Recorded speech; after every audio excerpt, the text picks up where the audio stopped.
खल्तीमा पैसा नभएको विपन्न गरिबले शिक्षा पाउनु पर्यो, त्यो हो हाम्रो एजेन्डा। खल्तीमा पैसा नभएको विपन्न गरिबले स्वास्थ्य उपचार पाउनु पर्यो, त्यो हो हाम्रो एजेन्डा।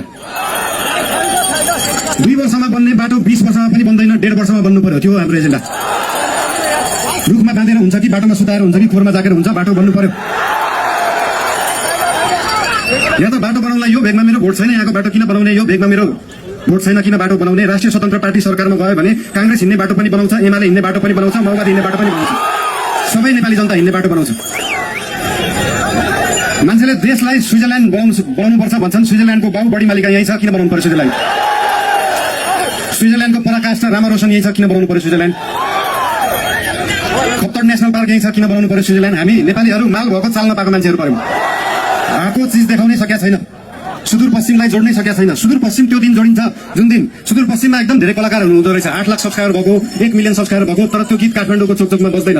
जुन दिन सुदूरपश्चिमको गीतहरू काठमाडौँको चोकचोकमा बज्छ अनि बल्ल जोडिन्छ सुदूरपश्चिम काठमाडौँसँग।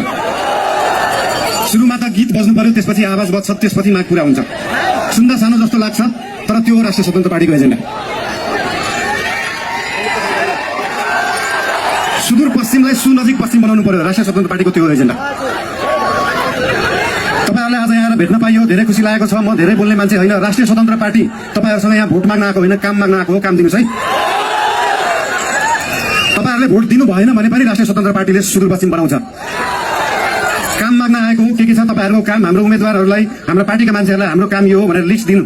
भोट नदिए पनि हुन्छ, बरु कामको लिस्ट दिनु, काम गरेर देखाउँछ राष्ट्रिय स्वतन्त्र पार्टीले। हजुर